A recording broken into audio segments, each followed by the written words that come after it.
This man does not look human. This one not this one on the left, but this one. Look at the side of his head. Look at the sides of his head and his ears. He looked like a reptilian. Like, look at what's going on. What is going on with the, the left side of his face? Like, look at that indent in his face on the left side. And then, like, on the right side, look, what is that? He might be a billionaire, but I'm telling you, man, he not human. He is not human. Fallen angel, Nephilim, reptilian. He one of them. For sure. He's one of... This is a normal... This guy, oh, that's rich, to the left. This is a normal looking white guy. You can't really see the difference between the two. It's something about the ones that be looking like this. And especially them billionaires. The ones that's high up, man. Y'all gotta realize what time we are living. Amalek. That's all I'm gonna say, man. Ugh.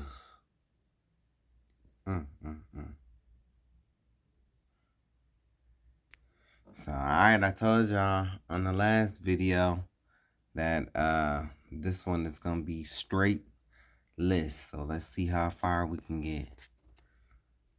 So we picking up in 2018, number 333. So all of these that I'm reading is going to be from 2018, and we starting in January. And so if you just tuning in, this is a part of a Happy White History Month series. There are multiple videos. This is not the only video. There are at least so far 37 videos in this series. And it's a total of 573 or 74 different atrocities and things that white folks have done. Specifically, and the majority of them are against black folk. I did, have other things listed, but since the Hispanic community want to remain racist and really thinking that they are, white or close to whiteness, and they show this with their votes, they show this with the things that they say. I cut a lot of that out. Asians, I got some things about Asians on here, but I took a lot of that out. These other races, I'm starting to focus specifically just, on black folks, on black people, my people, whether they are foundational black Americans or Hebrew Israelites.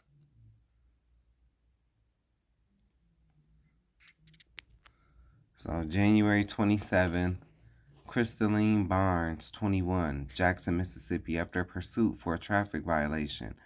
Police fired at Barnes, stating she hit a patrol car while driving in reverse. According to court documents, one of the officers, Rakasha Adams, fired when Barnes attempted to drive away from the patrol car and the curb.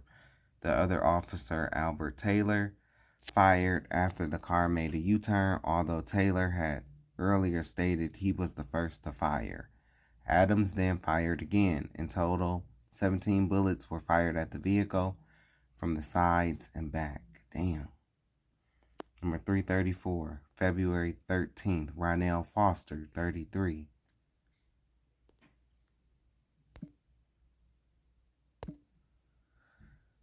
Vallejo, California, Officer Ryan McMahon shot and killed Foster after a struggle, which started after Ryan pulled Foster over for riding a bicycle without proper lights. Ain't that some bullshit?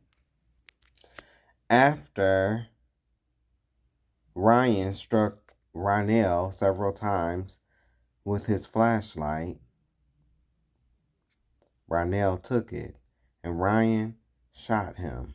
Ryan was later one of the officers involved in the shooting of Willie McCoy in 2019. See? These people and their bad records follow them.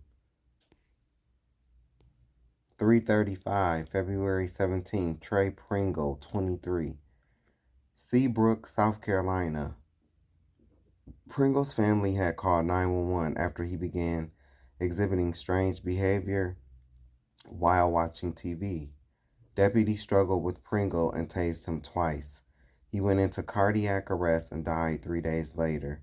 His death was ruled a homicide. No charges were filed against the deputies involved.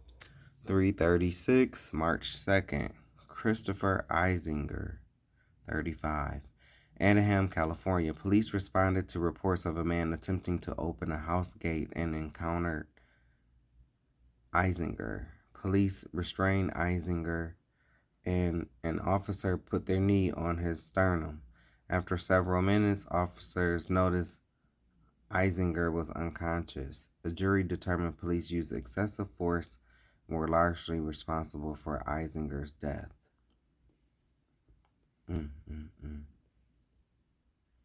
3:37, March 12th, Terrell McGee, 54.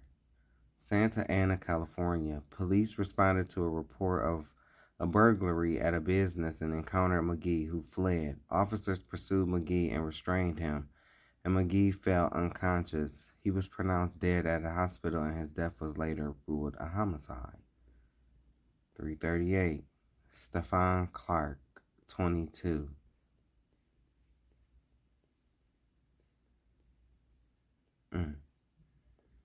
Sacramento, California. 2 Sacramento Police Department officers who were investigating reports of a hooded individual breaking car windows chased Stefan Clark from the front yard to the backyard of his grandmother's house and stopped before walking towards the officers. One or both officers yelled, "Show me your hands," and "gun," before the officers collectively fired 20 rounds. At least 7 of the 20 shots struck Clark, killing him. The county coroner found that 3 shots had struck Clark in the back, while an independent autopsy found Clark was struck 6 times in the back and once in the front after he was already on the ground.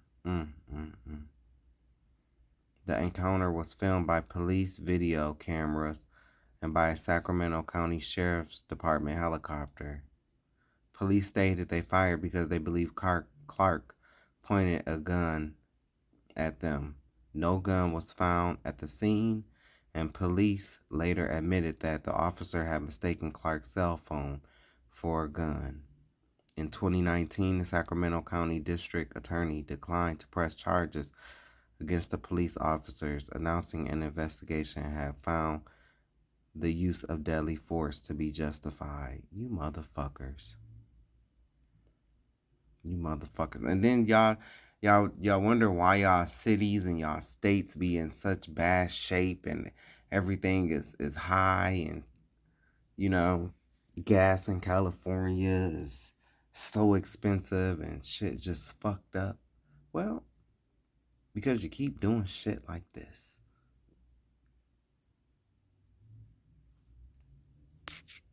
Before I go on, let me play you this shit. The Minnesota man you're asking about is Luke Olchenbruns. In 2021, he was sentenced to 1 year in jail after he dragged a police officer with his car following a traffic stop. He assaulted the officer with a hammer and then drove off. During a stop for a seatbelt violation, he became agitated, assaulted the officer with a hammer, and drove off with the officer hanging on to the car. Did the officer reach for his gun and shoot Luke? Nope. Somehow they was able to subdue him without using excessive force.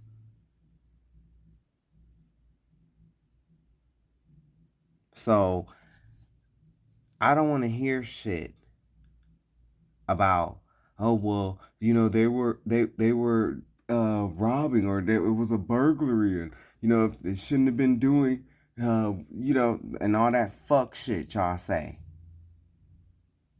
If Luke ass wasn't shot, then Renee Good shouldn't have been shot,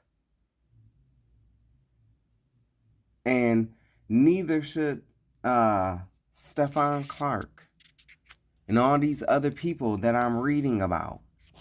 I'm just in 2018 right now. I haven't made it to the 2020s yet. But I'm just pointing this out.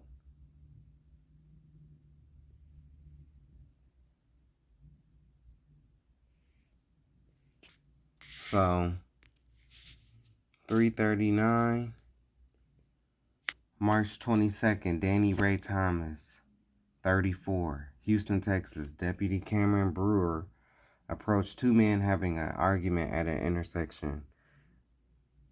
Brewer killed Thomas after he walked towards Brewer and ignored his commands to stop. Brewer was later fired, and a spokesperson said he should have used his taser first. Wow.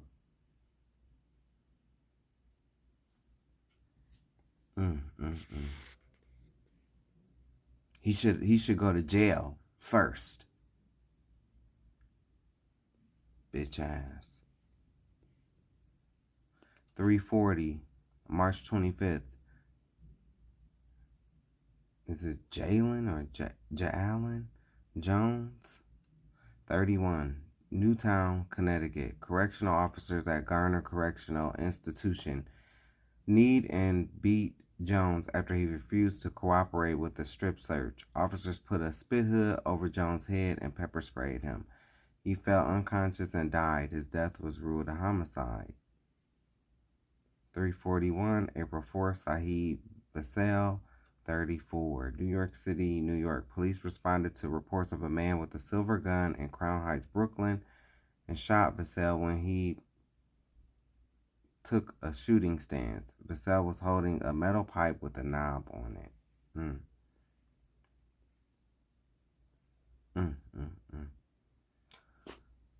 3:42, April 5th, Deontay Yarber, 26, Barstow, California. An officer shot Yarber in a Walmart parking lot while investigating a stolen vehicle after he allegedly rammed a police vehicle. The officer had previously been fired from the department after pleading guilty to a hate crime battery, but an arbiter found his termination wrongful and had him reinstated.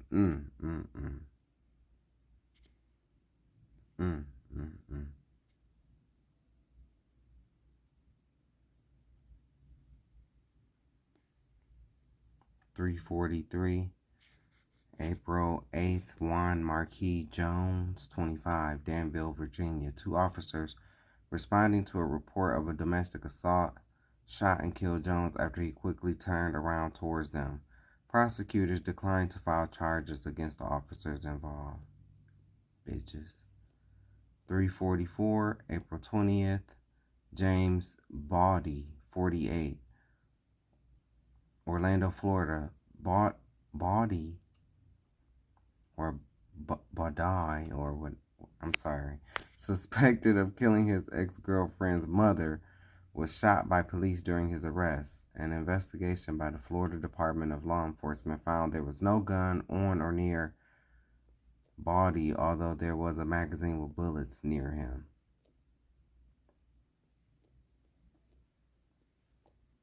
And so, look, I don't know what happened with the story with his ex-girlfriend's mother. I didn't look into that, but I'm just talking, this is about police brutality and the quote-unquote white man's government and the systemic racism because there are thousands or hundreds or thousands of white men, that are suspected of things every day. But you don't see them getting shot.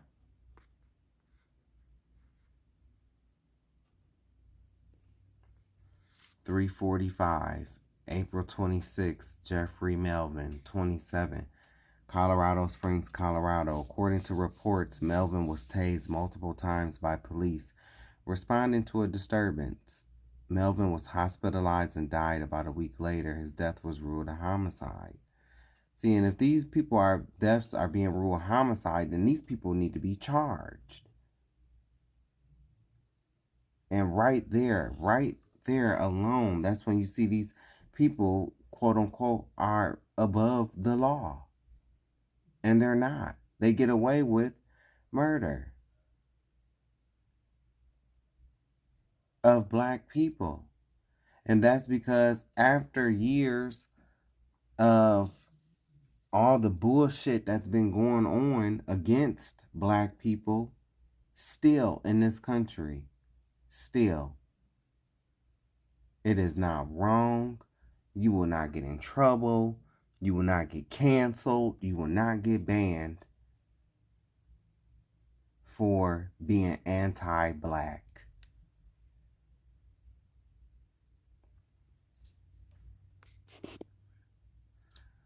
It's wrong. 346, May 14th.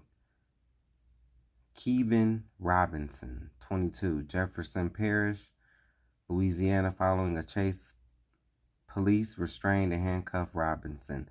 After he was handcuffed, officers noticed Robinson was not breathing and brought him to a hospital where he died. A coroner ruled his death was a homicide due to asphyxiation.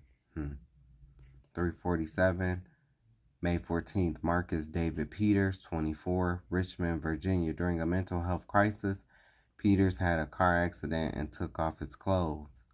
He approached Officer Michael Niantaki, or whatever the fuck his name is, who tased Peters multiple times before shooting him. Damn. Michael was a straight up bitch.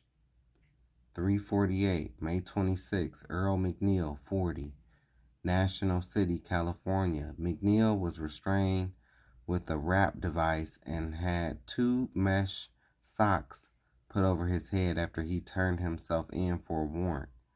A nurse referred McNeil for full medical evaluation, but he lost his pulse by the time the ambulance arrived at the hospital. The medical examiner ruled his death a homicide. Number 349, June 6, Maurice Grannon Jr., 24, Chicago, Illinois. An officer shot Grannon as he climbed a fence. Police say they recovered a weapon, but an attorney stated that it was found 20 to 25 feet from where he was shot. An autopsy showed Grannon was shot in the back. 348, June 7, Terrence Ivor Watts, 26, Frederick, Maryland. Police responded to reports of a man causing a disturbance. Police restrained Watts while trying to take him into custody, and he fell unconscious and died. His death was initially ruled an accident, but a 2025 audit found it should have been ruled a homicide. 349, June 11, Robert Lawrence White, 41, Silver Spring, Maryland. An officer shot White after he reached into his pocket. The officer stated he believed White was armed.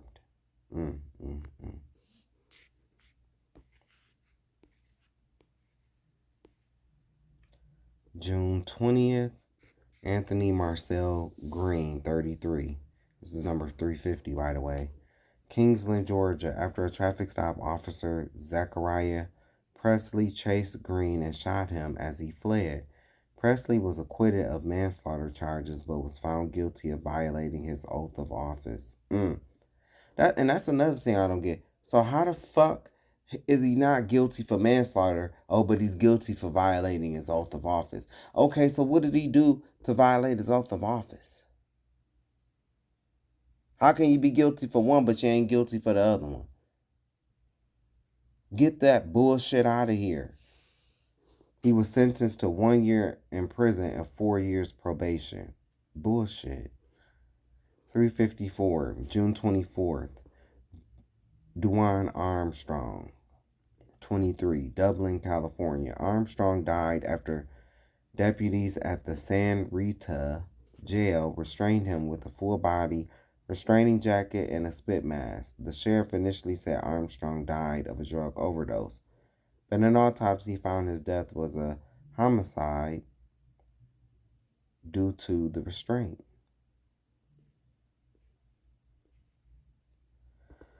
352, July 8th, Joseph Petaway, 51, Montgomery, Alabama. Police responded to reports of a possible burglary and encountered Petaway at the house, where a family said he sometimes slept with permission. Police unleashed a canine unit on Petaway, who was bitten in the thigh and femoral artery. The dog's handler testified that he had to choke the dog to near unconsciousness to get it to let go. Petaway was sent to the hospital where he died from his injuries. I hope the police dog was killed, was euthanized, and the handler should be too. Bastard. 353. July 14th, Rashawn Washington, 37, Vineland, New Jersey. An officer shot Washington with a rifle as he held an object wrapped in a black shirt. Police said Washington was holding garden shears, while some witnesses say he was holding a water bottle. 354, July 27th, Cynthia Ann Fields, 60, Savannah, Georgia. Police attempted to arrest Fields' grandson for a suspected armed robbery. After officers arrived, a shootout occurred between her grandson and police, and Fields was struck by police gunfire. The grandson was charged with murder among several other charges. That's some bullshit too. No, those officers, whoever shot that lady, should be charged with that as well as her grandson for bringing that to her doorstep. 355, September 1st, O'Shea Terry, 24, Arlington, Texas. During a traffic stop, Officer Bao Tran grabbed the passenger side window of Terry's vehicle and shot him as the vehicle began to move. Tran was indicted on a criminally negligent homicide charge. Oh, it must be because he's probably Asian or something like that. But if he was a white officer, he probably would have got off. Fucking bitches. 356, September 5th. James Leatherwood, 23. Hollywood, Florida. A SWAT officer shot Leatherwood suspected of a murder in Miami after he reached for his waistband. No firearm was found in the apartment.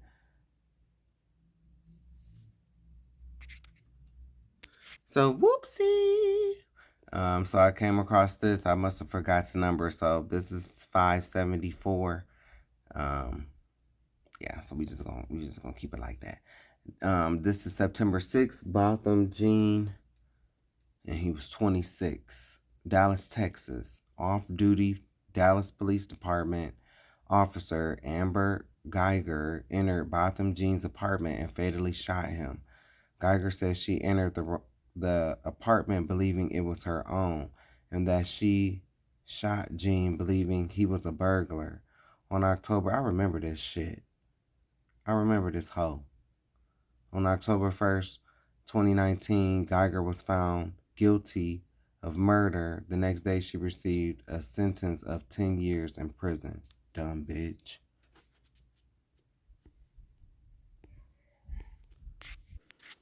$357. I know. Continuing on in order. September 8th, Marcus Smith, 38.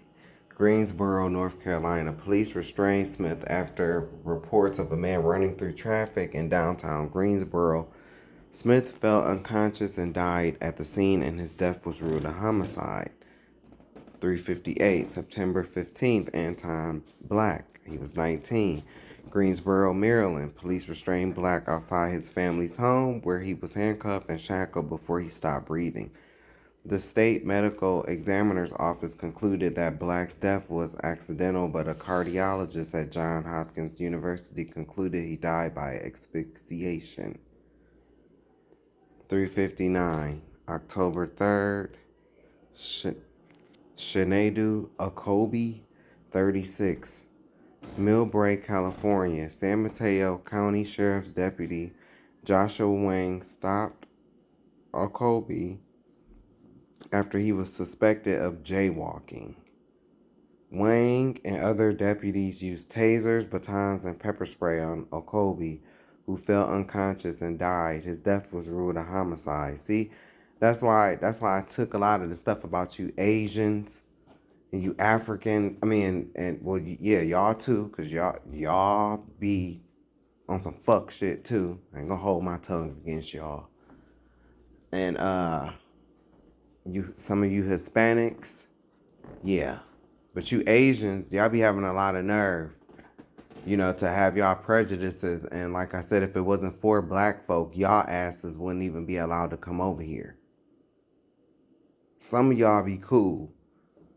Some of y'all, but I've seen some Asians have prejudices against Black folks. It's unreal. 360, October 17th, Charles Roundtree Jr., 18, San Antonio, Texas. Officer Steve Casanova, responding to reports of an assault, shot a man who he believed had a gun, but the man's DNA was not found on the weapon.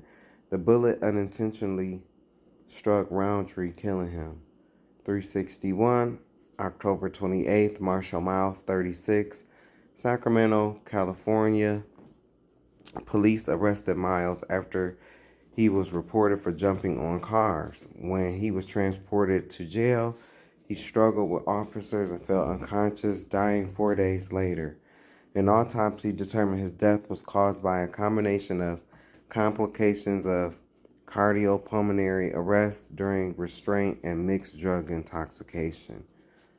362. October 29th, Albert Dorsey, 30, Los Angeles, California. Officer Edward Agdepa and his partner responded to a 24-hour gym in Hollywood after reports of a disturbance and encounter. Dorsey, naked, drying himself off in a locker room.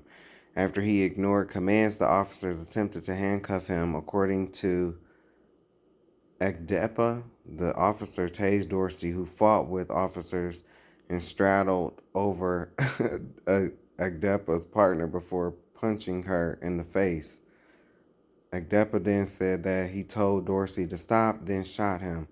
However, audio of the shooting does not show Agdepa telling Dorsey to stop before the officer shot him. And the U.S. District Judge, Christina Snyder, ruled that there was no evidence of injuries inflicted by Dorsey onto Agdepa's partner, or however you say his fucking name. I don't know shit. 363, November 1st, Tony Bernard Smith Jr., Jacksonville, Florida. Smith, a suspect in a carjacking, was shot by Officer Rodney DeConte on a flight of stairs. No gun was found on Smith during the shooting, but a gun was found between the stolen truck and Smith.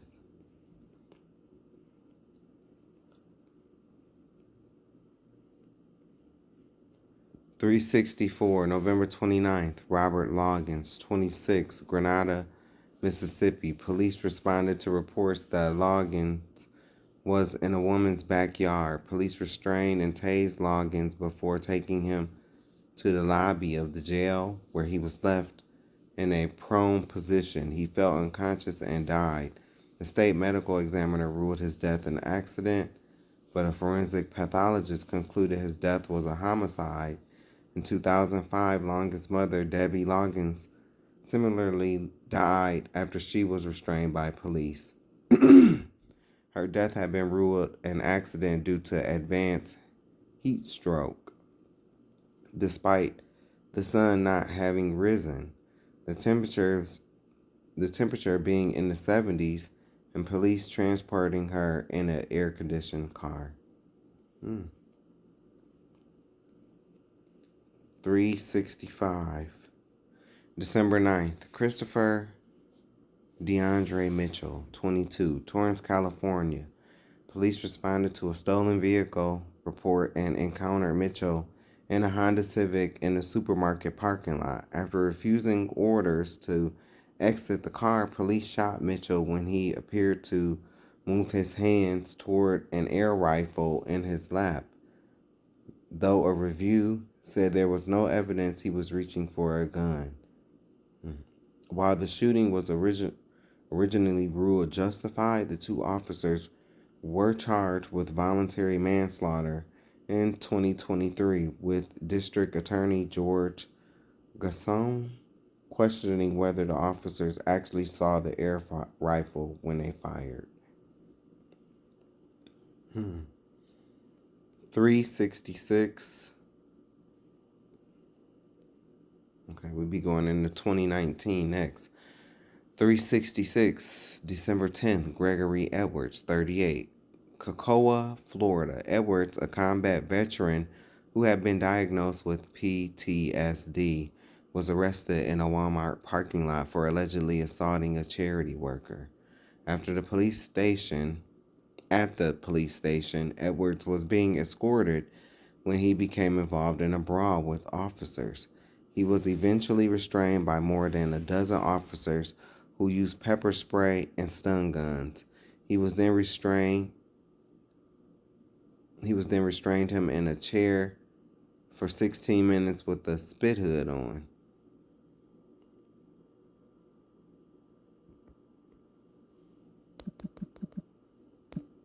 He was then restrained in a chair for 16 minutes with a spit hood on. Edwards became unresponsive and was taken to a hospital where he was pronounced dead. In the official autopsy report, the cause of death was listed as excited delirium. Bitch, get the fuck out of here. Get the fuck out of here. Are you serious? Oh, so y'all just be making shit up.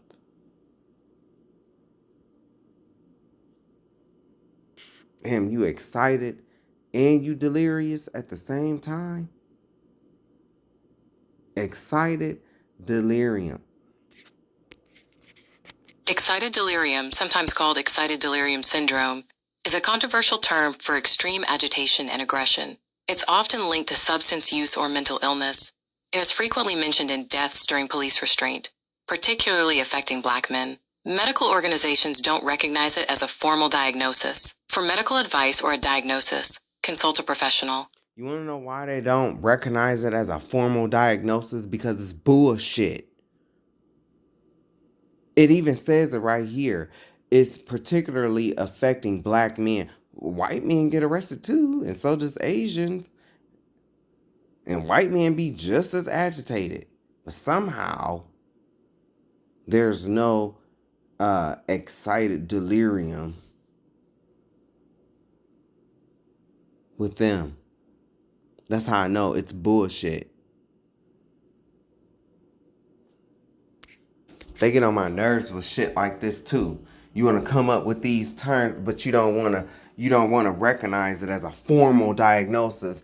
Oh yeah, but it's excited delirium, But it's like, okay, well, is this a diagnosis or not? But they don't want to recognize it as that.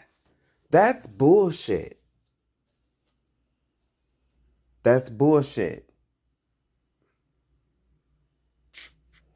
This is nothing but it even feels racist. Just one of those terms that y'all use to describe Black folks. It's like when y'all try to stereotype Black women as like all Black women are loud and aggressive and shit like that. Right here. And let's not get on the American Psychiatric Association I don't care how educated you think you are and how uneducated you think I am. Most of you motherfuckers are pedophiles and Hester Chesters. The crazy ones is who be the crazy ones is the people who make up the American Psychiatric Association. You gotta be crazy to explain crazy, right? Man, fuck them. And their excited delirium syndrome. That shit is racist. Told you. I knew this shit was racist. Is widely considered by medical, legal, and human rights organizations to be an unscientific, discredited, and racist concept. It is frequently used as a medical scapegoat or medicalized racism to justify excessive police force and explain away in custody deaths which disproportionately involve black and brown men. So that's the educated way to say it for those of you who need it. I guess that's what I was trying to say. But instead, I just sum it up to this is bullshit. So that's what my this is bullshit means right here. Right here. That's what it means. What I just said. This is bullshit equals excited delirium is widely considered by medical, legal, and human rights organizations to be an unscientific, discredited, and racist concept. There. AKA, this excited delirium is bullshit. Hence me saying in the beginning of this, how in the fuck can you be excited and delirious at the same time? I was being sarcastic, meaning they just come up with shit. They just make up shit. They take two words and just put it together. Well, yeah, that's it. That's it. That's what they are. Like, there's no fucking, like it says, it's unscientific, discredited, and it's a racist concept. It's bullshit. 367, December 17th, David Baker, 32. Aurora, Colorado, police responded to a domestic call about a fight. At least 7 officers restrained Baker, who fell unconscious and was declared dead less than an hour later. They probably sneezed on him. You know that's one of y'all weapons too. Sneezing on people with your germs, and because you motherfuckers don't wash your hands and you don't wash below the knee. You don't like to wash your feet and your legs. Just let the water coast down your body, as a lot of you say. Ugh. Anyway, 2019, number 368, January 5th, Jameek Lowry, 27, Patterson, New Jersey. Lowry called 911 to say he had swallowed too many ecstasy pills, requesting an ambulance. At the hospital, he became erratic and left, later moving to Patterson Police Headquarters, where he filmed himself saying people were trying to kill him. When firefighters arrived, police used physical force and compliance holds to secure Lowry in an ambulance. By the time Lowry arrived at the hospital, he was unconscious and he died 2 days later. An official autopsy said Lowry's death was accidental, but a second examination from pathologist Michael Baden determined his death was caused by police beating him as he was restrained.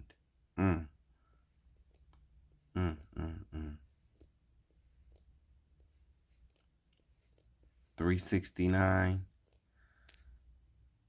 January 13th, George Robinson, 62. Jackson, Mississippi. Officers pulled Robinson from a car, threw him against the pavement, and struck and kicked him. Robinson died 2 days later, and his death was ruled a homicide. Officers Desmond Barney, Lincoln Lampley, and Anthony Fox were indicted on second-degree murder, but Barney and Lampley's charges were later dropped. 370. January 22nd, Jimmy Atchison, 21. Atlanta, Georgia. A federal task force shot Atchison during an investigation into an armed robbery. Atchison was hiding in a closet and was giving conflicting commands to come out with his hands up and to not move. Atchison was leaving the closet when Officer Sung Kim shot him.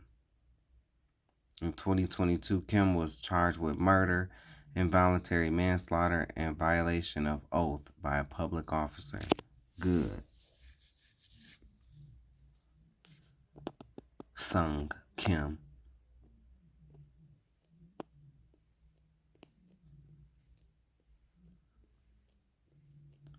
.371, February 6, Eleanor Northington, 43, Indianapolis, Indiana. Police responded to a mental health crisis, restrained Northington at a church. Northington fell unconscious and died due to a lack of oxygen to the brain. .372, February 14th, Mario Clark, 31, Jackson, Mississippi. Clark's mother called police after Clark, who had schizophrenia, started having a psychotic episode. Police handcuffed Clark and hit him on his legs and head. Clark was put on life support and died days later. His death was ruled a homicide. .373, February 16th, Michael Elam Jr., 17, Chicago, Illinois. Following a vehicle pursuit for a traffic offense, the car crashed and 3 teenagers, including Elam, fled on foot.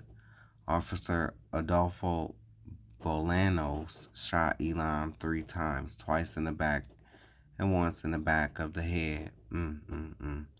A gun was recovered from the scene, but the body camera video showed it was on the other side of the car near where Elam was shot. An attorney stated he was unarmed. The Civilian Office of Police Accountability recommend Bolanos be fired for shooting Elam, not activating his body camera, not immediately telling dispatchers about the shooting, and not immediately requesting medical attention. Adolfo, you fucking bastard. You ain't shit but a coward. If you have kids, I hope all your kids die. I don't give a fuck. I said what I said. Fuck Adolfo Bolanos.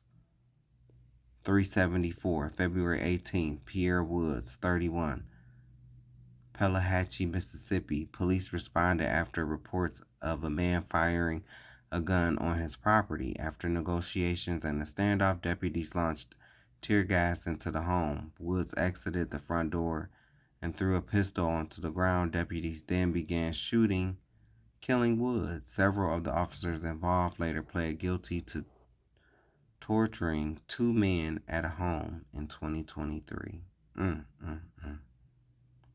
You see how wicked and evil these people are, man, and the government that employs them?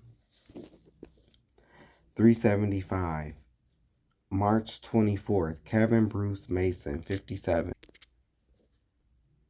Baltimore, Maryland. Police responded to an assault call at a home and entered a standoff with Mason.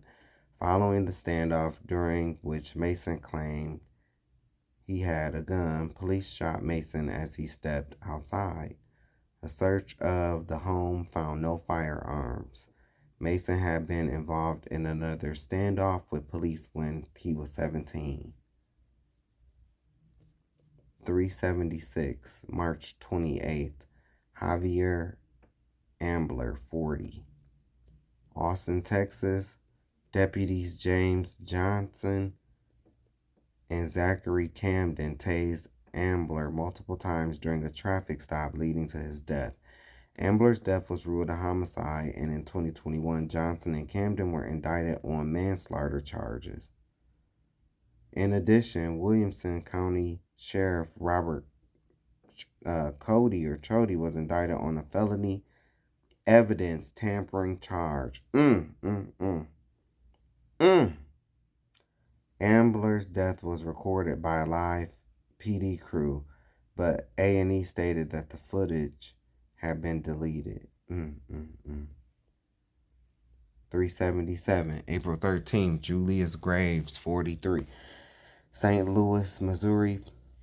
Police responded to reports of a man attacking a bus stop and encountered Graves, who had a history of mental health issues. Officers chased and attempted to tase him. Police handcuffed and restrained Graves, and while held down, EMTs injected him with an antipsychotic and a sedative. He fell unconscious and was declared brain dead and was taken off of life support days later. 378, April 19th. April 29th, Isaiah Lewis. He was 17. Edmond, Oklahoma. Police responded to reports of a person running naked in the neighborhood. After officers found Lewis, he broke into a home, got into an altercation with officers, and officers shot Lewis.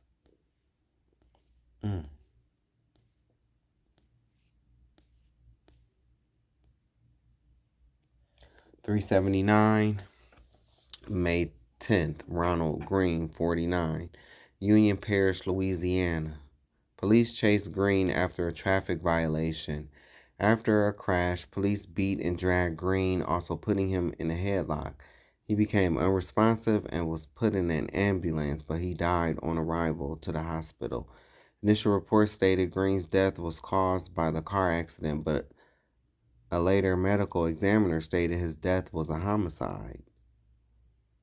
380, June 2nd, Miles Hall, 23, Walnut Creek, California, shot by police during a mental health crisis. The family called 911 to help Miles, who was having a mental health emergency. Miles' mother had a long-standing relationship with local police who knew about Miles' schizoaffective disorder and had helped the family hospitalize him in the past. However, the officers who arrived that day fatally shot Miles within minutes of their arrival. 381, June 16th, Ryan Twyman, 24, Willowbrook, California. Deputy Andrew Lyons and another deputy responded to an apartment complex and shot Twyman after he put his vehicle into reverse. Lyons then retrieved his semi-automatic rifle and fired again after the vehicle stopped moving. Lyons was charged with 1 felony count of voluntary manslaughter and 2 felony counts of assault with a semi-automatic firearm. 382, July 5th, Tamar Crawford, 28, Pensacola, Florida. Police pulled Crawford over for marijuana. After fleeing from officers, Crawford and an officer scuffled, at which point another officer shot him. The officer who shot Crawford was later fired for violating department policy.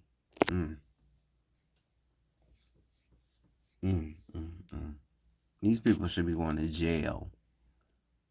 383, July 25th, Joseph Richardson, 38. I mean, they out here murdering people, man. Port Allen, Louisiana, Deputy Vance Mantranga shot Richardson in the back of the neck during a drug sting after he reached toward his waistband. 384, August 24th, Elijah McClain, 23, Aurora, Colorado. McClain, a massage therapist, died after officers Nathan Woodyard, Jason Rosenblatt, and Randy Roedema restrained him, after which paramedics Jeremy Cooper and Peter, whatever the fuck his last name is, used ketamine to sedate him. McClain fell unconscious and was declared brain dead and died on August 30th. Originally listed as undetermined and unknown, McClain's autopsy report was later amended to state his death was caused by acute ketamine administration during violent subdual and restraint by law enforcement and emergency response personnel. Although the manner of death was still undetermined, the officers and paramedics were charged with manslaughter and lesser charges.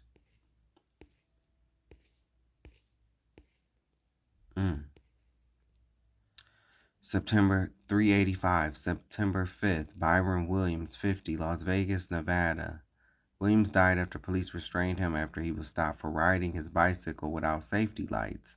The county coroner's office ruled his death a homicide. 386, October 14th, Christopher Whitfield, 31, Ethel, Louisiana. Deputy Glenn Sims Sr. chased Whitfield after he allegedly stole raw chicken from a convenience store. Sims fired a warning shot into the ground and grabbed the back of Whitfield's hoodie, leading to a scuffle. Police say during the scuffle, Whitfield hit Sims' gun, causing it to fire and hit Whitfield in the back. Bullshit. Bullshit.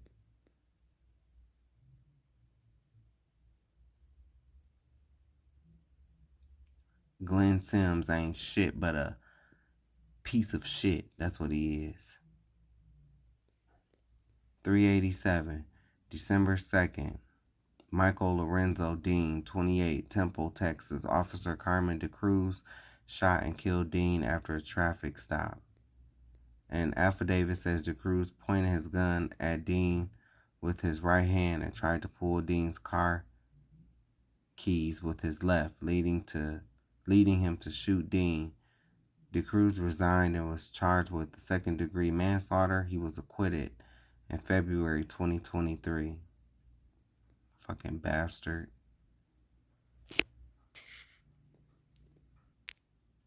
Carmen, did he become a trans? Probably did with his bitch ass. Fucking coward. 388, December 3rd, Cameron Lamb, 26, Kansas City, Missouri, following a traffic. And I said what I said. I don't give a fuck. DeCruz, your first name, you have the name of a female. With your bitch ass. December 3rd, Cameron Lamb, 26, Kansas City, Missouri, following a traffic accident. Officer Eric J. D. Valkenere shot and killed Lamb as he backed his pickup truck into his driveway.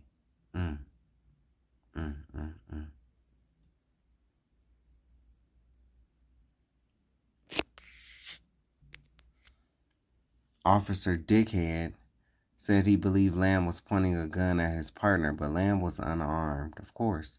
Officer Dickhead was sentenced to 6 years in prison for involuntary manslaughter and armed criminal actions. Good.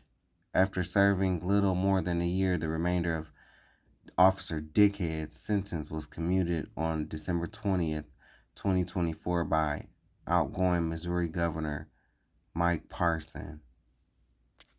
Look at this ugly bastard. You don't think he racist? See, they still doing the same shit with this ugly bastard. I hope y'all, and is he dead? He ain't dead yet. He needs to be, and I hope his kids are too. And Teresa can go too with her old ugly ass. Look at this old geriatric. This is an old ass cracker ass Proud Boy. And when he commuted that man's sentence, they are still, that's the equivalent of to back in time when they would be guilty, they would go to court, and they would be found not guilty. I've even shown you where white men have been prosecuted. White men have been prosecuted by white men, and then the motherfucking prosecutor will turn around and say, okay, that's enough. This is a tactic that they are still using today.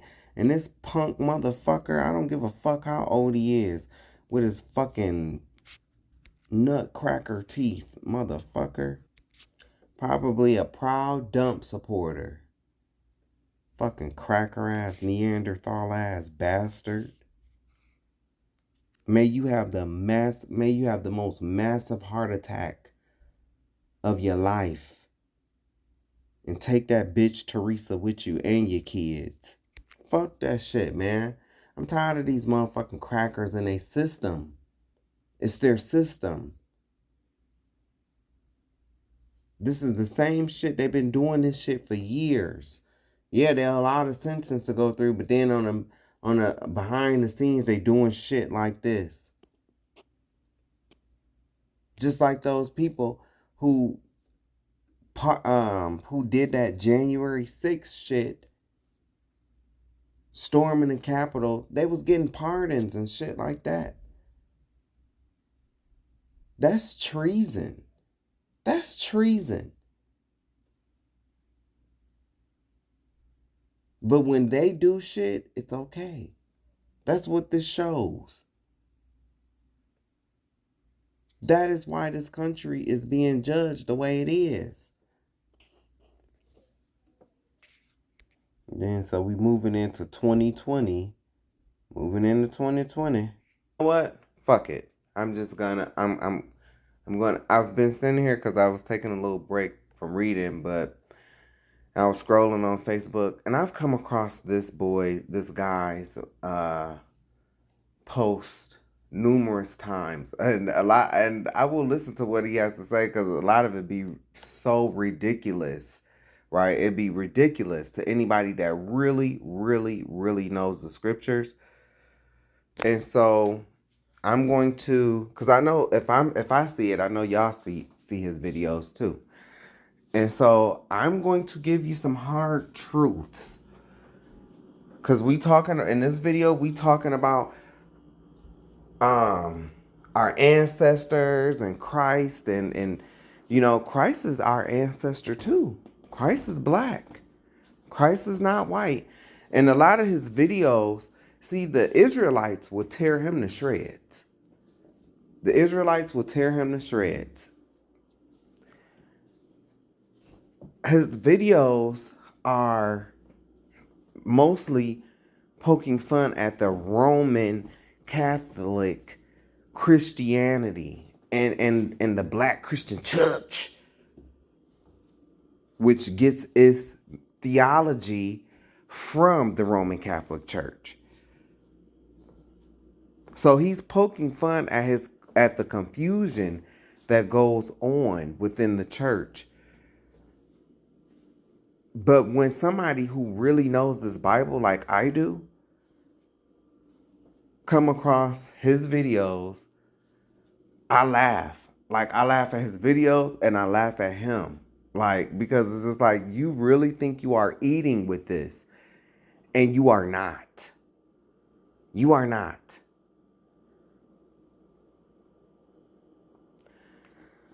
But I get it. I cannot I cannot fully blame him. I can't. I cannot fully blame him because this is what you black pastors like Patrick Hampton, Marvin, both Marvins, the big slow one and the close the door so we can rob one. TD Jake the Snake Mistake, Creative Flow of Dollars, Church of Garbage in Crisis. This is a product of your bullshit. This man right here with these glasses on, he is a product of your bullshit because of your confusion and your bullshit within the church that has nothing to do with the Bible. Actually, it has nothing to do with the Bible because a lot of what goes on in church is actually condemned by the Bible. The very day that the majority of you go to church on is condemned by the Bible. You really don't do anything that the Bible says. First, before I get into this video, so I can let it be known that you're not dealing with some black Christian. Nah, I ain't no Christian. I'm an Israelite.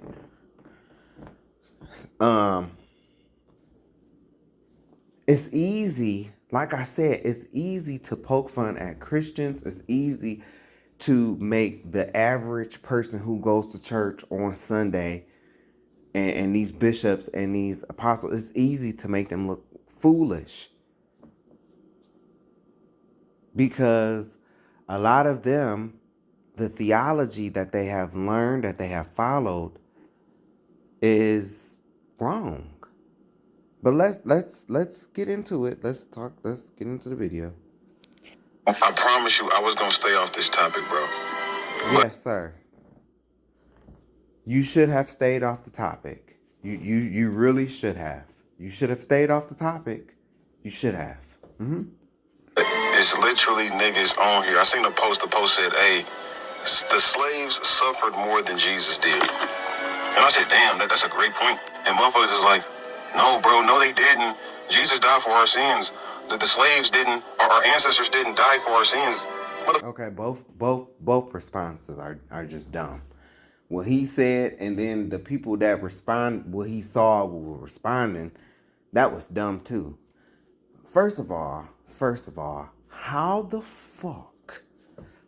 hell are you going to compare?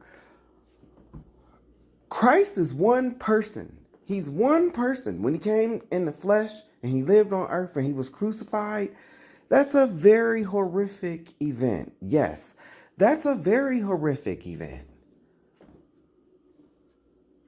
But Christ is one person. You're literally comparing thousands of people, millions maybe, thousands of people to one person,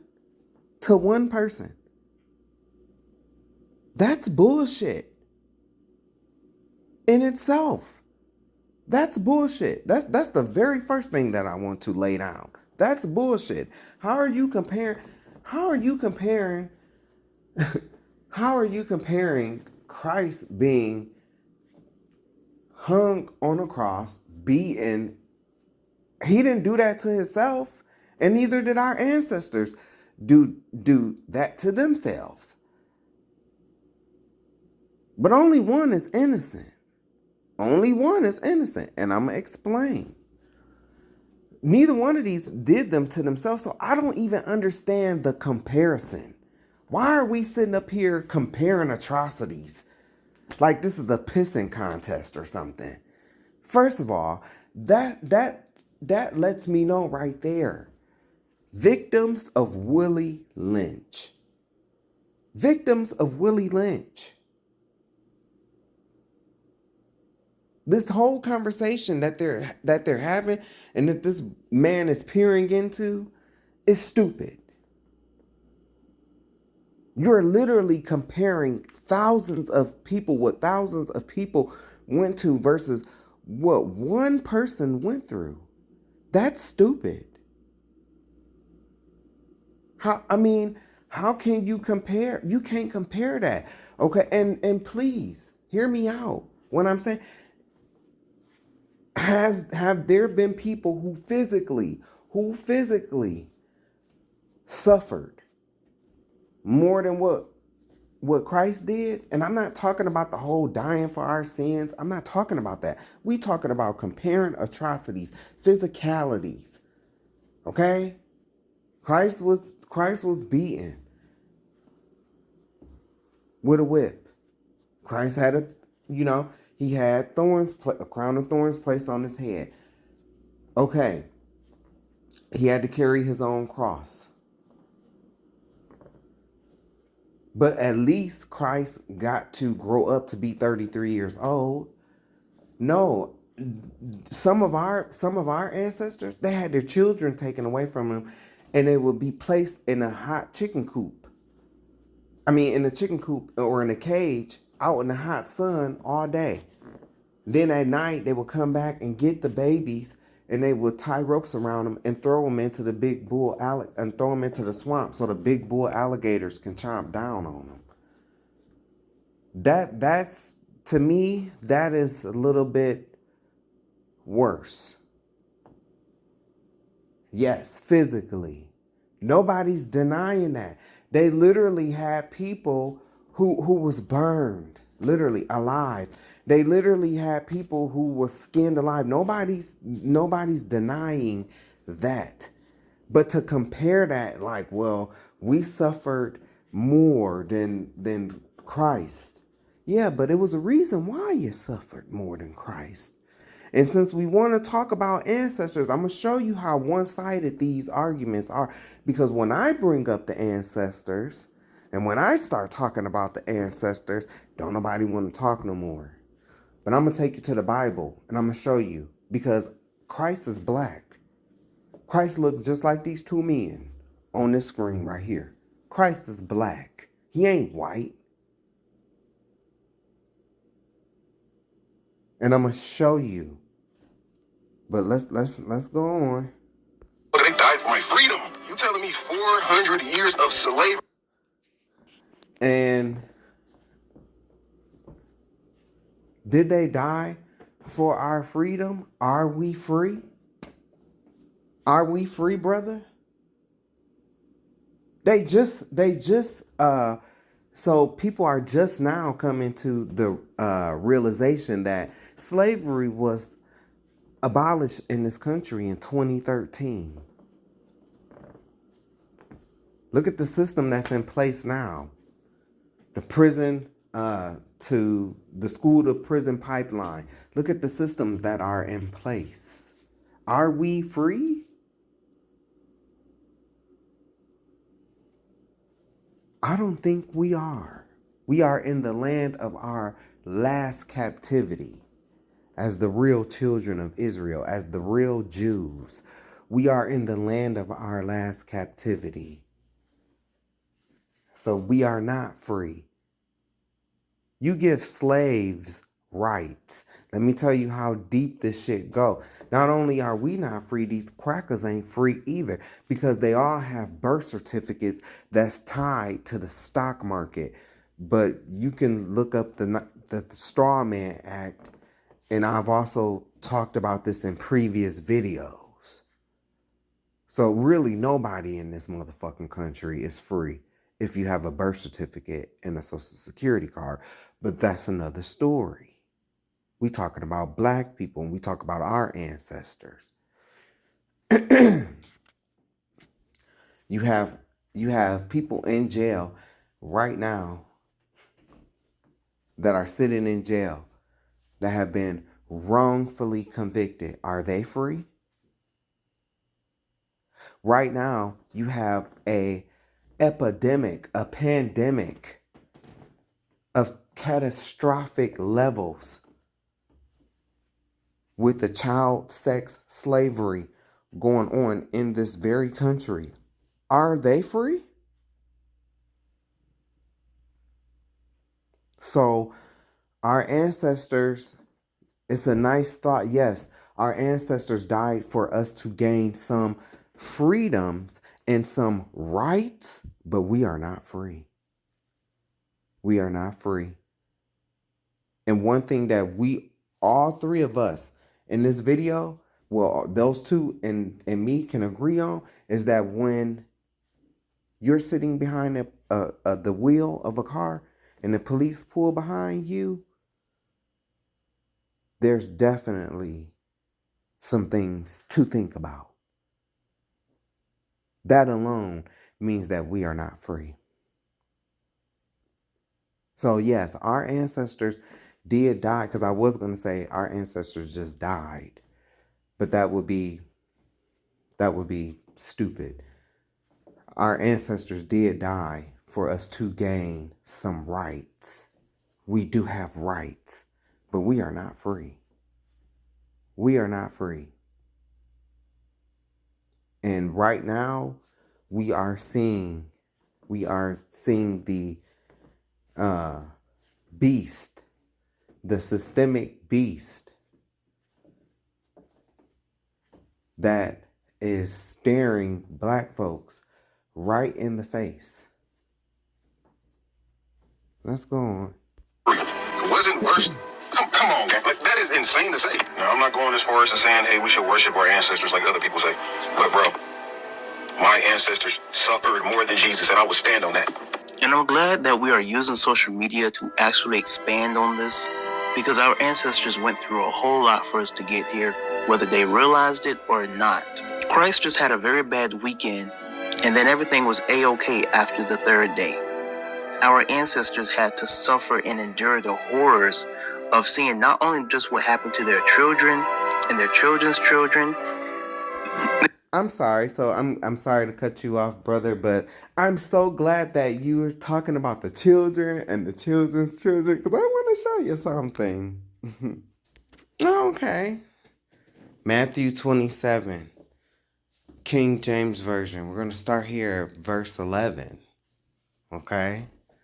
And see this, I know people hate when I go here. I know people hate when I go here. So before this, I want to let you know Christ did come in the flesh. Christ came and he was a real man. He was a black man. That's how he was able to hide in Egypt, because Egypt is black. The original Egypt, Kemet, the Nubians, they're black. That's how Mary and Joseph was able to go there and blend in to escape from Herod, who's white. Herod was real. He was a real man. And I found the birth of Christ. Christ was born in September of 4 BC, during the Feast of Tabernacles. That's when Christ was born. Christ was not born December 25th. He wasn't. Okay? The scriptures do not substantiate a winter birth. The scholars, the biblical scholars, they all know this. The Romans know it. Even the Jewish people, they know it. Everybody knows this, but you in the black Christian church. Christ was born in September. So after being told, oh, nobody can find out when Christ was born. Nobody, that's what my dad and people like him would tell me. But actually I sat down. This was back in like 2014, 2015 when I found this information out. But I used King Herod's decree because I was researching and I found that out. I found out because King Herod made a decree about the, deleting the Hebrew boys. I found that decree. Also, in the scriptures, it talks about a lunar eclipse or some type of eclipse that happened around the time of Christ's birth. And so I used that because, that stuff can be traced. It can be tracked. It can be traced. And so use that. And then I already knew, what I know about the calendar and this 52 weeks, 364 days in a year, whatever. Anyway, I was able to come to the birth of Christ. And then, and it's a timeline too, but, whatever. I came across that information. Christ was born in September of 4 BC during a Feast of Tabernacles. And Christ was crucified. And because once you find the birth of Christ, then Christ was alive for 33 years. So, it's not hard. So 31 AD is the year that Christ was crucified. And we know it was during, or around the Passover. So after you find out the birth, that stuff can be traced. Now, I found out the date that Christ was crucified. It was sometime, I want to say it was March 24th of 31 AD. It was on a Saturday, on the Sabbath day. But I found this information out. And I'm telling you, I know, I understand the guy with the glasses I understand his frustrations and, the stuff that he says about the church. I had those same frustrations, but it didn't make me go out and start worshiping Satan though. Cause I've seen your videos. And so yeah, you might pick and poke at the church, and some of your stuff that you say might even be right about the church and their beliefs. But you, sir, on Judgment Day, you're gonna have bigger fish to fry. Because you in your videos rocking the pentagram, rocking that star of Moloch, and just the stuff that you talk about and what you're into, you know.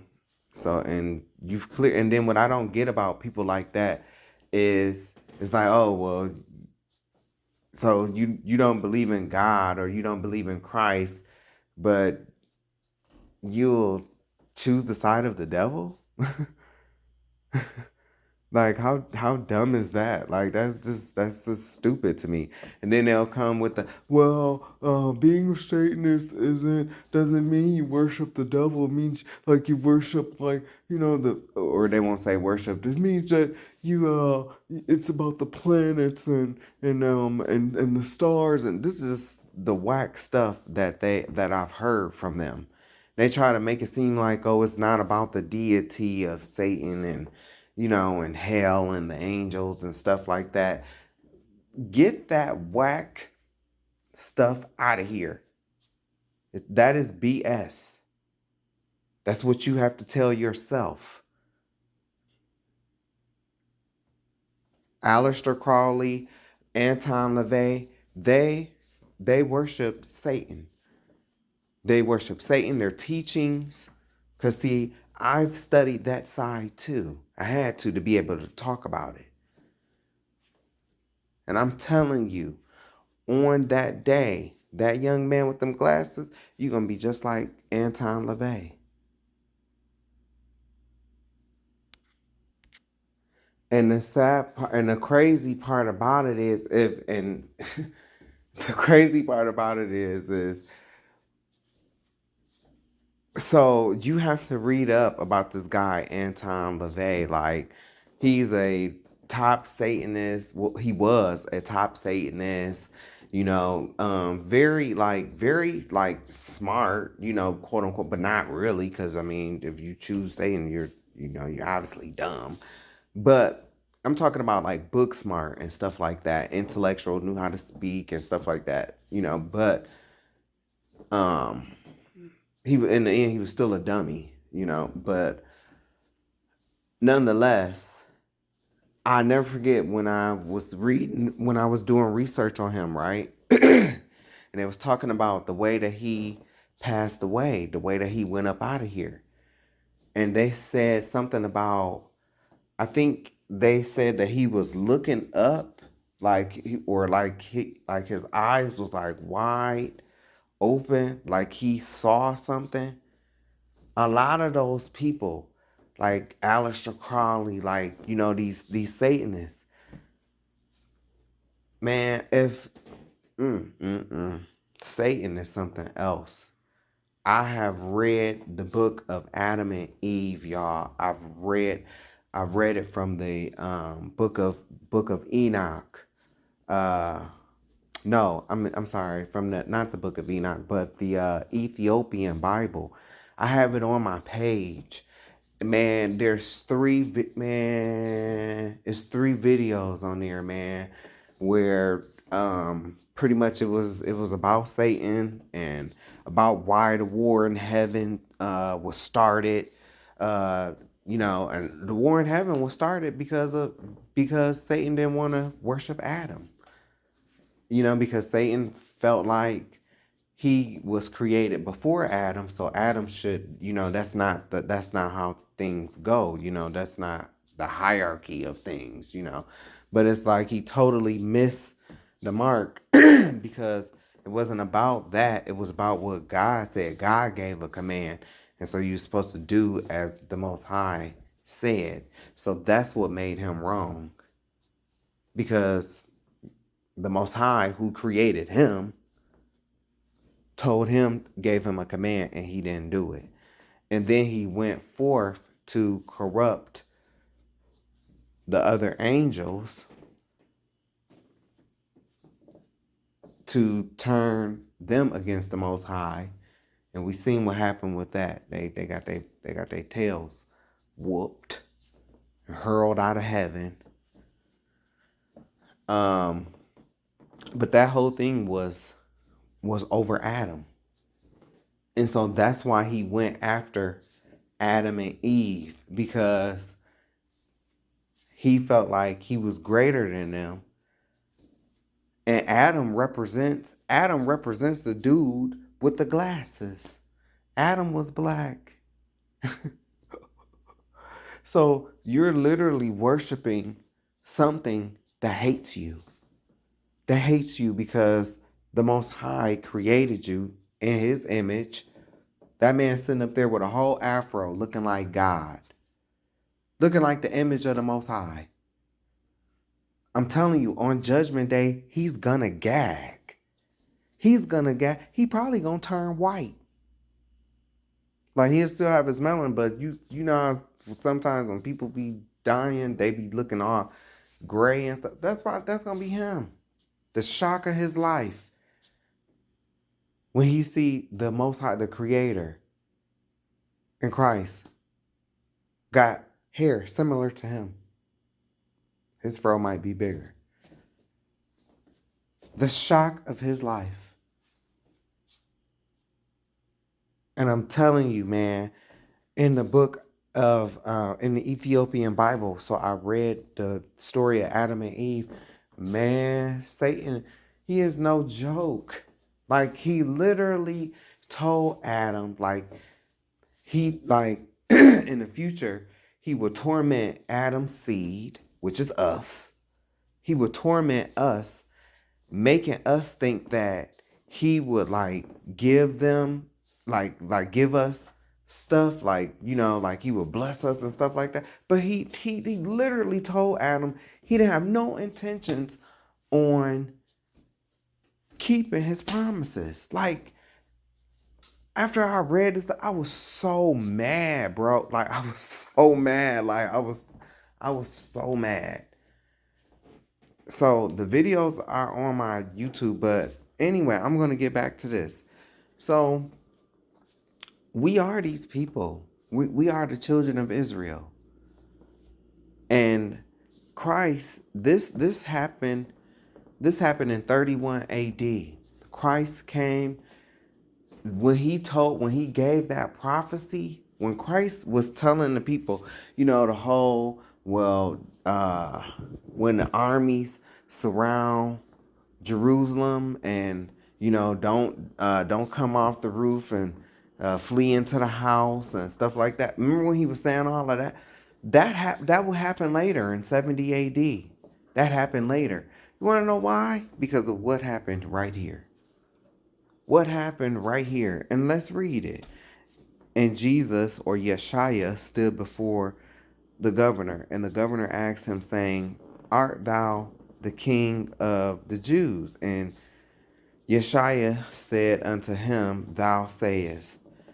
And when he was accused of the chief priests and elders, he answered nothing. Then said Pilate unto him, "Hearest thou not how many things they witness against thee?" And he answered him to never a word, insomuch that the governor marveled greatly. Now at that feast the governor was wont to release unto the people a prisoner, whom they would, and they had then a notable prisoner called Barabbas. Therefore, when they were gathered together, Pilate said unto them, "Whom will ye that I release unto you, Barabbas or Yeshua, who is ignorantly called Jesus Christ?" Or Jesus, which is called Christ, for he knew that for envy they had delivered him. When he was sat down, On the judgment seat, his wife sent unto him, saying, Have thou nothing to do with that just man? For I have suffered many things this day in a dream because of him. But the chief priests and elders persuaded the multitude. See, it was those imposter, fake Jewish people, because that's what they are. They're imposters. They're converts. I told you can go read about them in 2 Kings 17, verse 24. Sepharvaim. Who was that? That's those Sephardic Jewish people.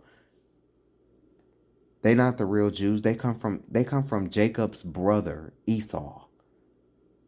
And the Ashkenazis, they come from Japheth. Brought about when Esau mingled with Japheth. They're all the same people. They all come from caves. They come from caves. They lost their melanin, what little melanin that they had, because they had very little. They lost what they had, though, because they made it with them Horites. The Horites were Nephilim. They were mixed with Nephilim. That's what happened to them at Mount Seir, up in the mountains.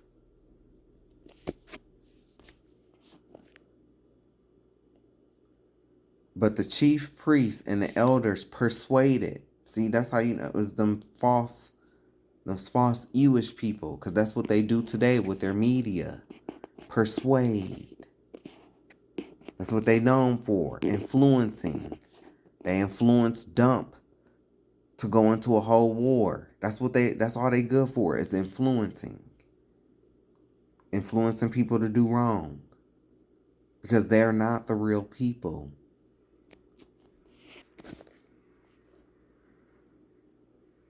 But the chief priests and elders persuaded the multitude that they should ask Barabbas and destroy Christ, or Jesus, Yeshua. The governor answered and said unto them, Whether of the twain will ye that I release unto you? They said, Barabbas. Or Pilate saith unto them, What shall I do then with Jesus, which is called Christ? They all say unto him, Let him be crucified. That's why our ancestors went through all that 400 years of suffering that you talked about. Right here. Right here. And the governor said, Why? What evil hath he done? But they cried out the more, saying, Let him be crucified, because he didn't do nothing wrong.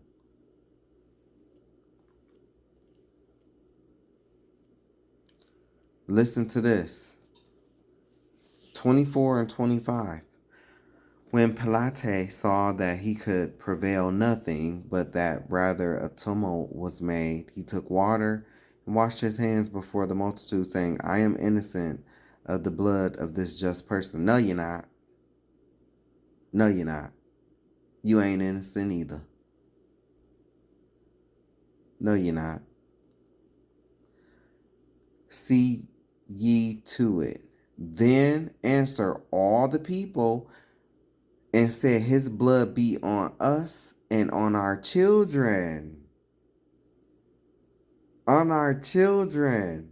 You know those children that you was talking about?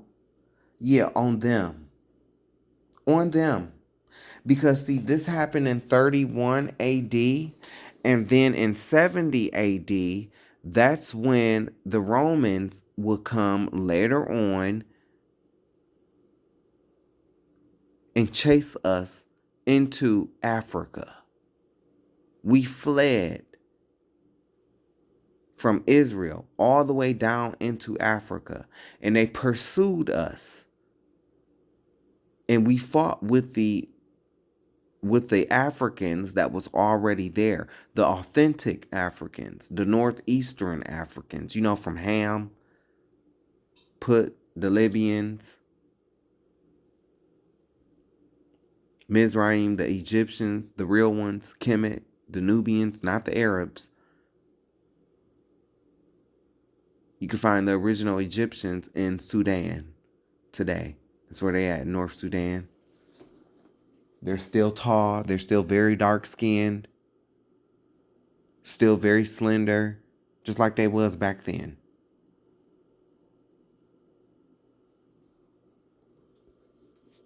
And Cush, Ethiopia. Oh, and Canaan. Canaan, the bastard son. Because you know Ham slept with his own mama. That's how Canaan was produced. That's why Canaan was cursed. Ham uncovered his mother's nakedness. So that's why Canaan was brought about. But this right here. And see, they don't never want to, men like the two dudes on the screen that I just had, the one in the blue and the one in the red, they don't want to recognize this. The Black Christian Church don't want to recognize this.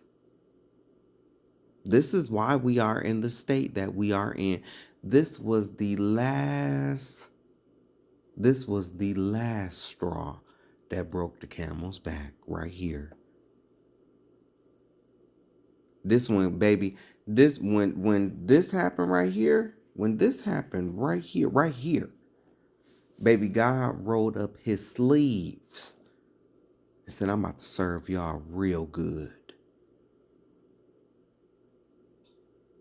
Y'all just gave the order to take out my son, your savior, who was innocent, because you were influenced by some fake people who was looking to take you out and take your spot. So they got rid of your savior, and they got you to go against the grain, our people to go against the grain.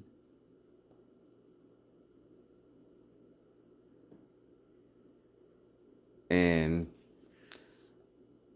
next thing you know, we're under the curses of Deuteronomy 28:15 through 68.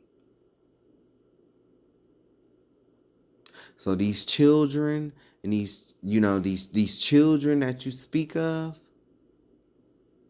because y'all want to compare what our ancestors went through and versus what Christ went through. Well, guess what? The reason why our ancestors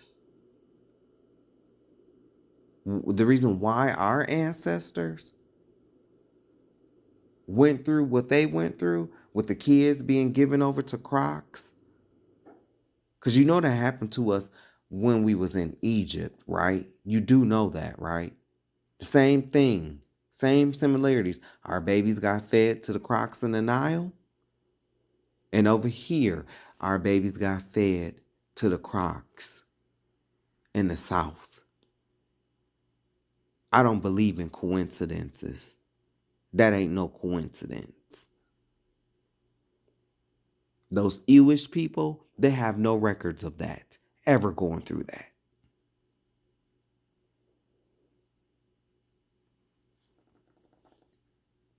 This right here, those ancestors that y'all talking about, well, guess what, baby?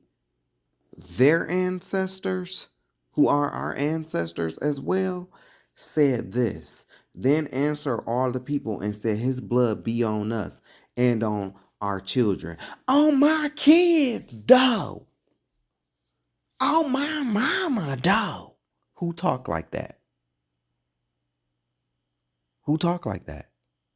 White folks don't talk like that.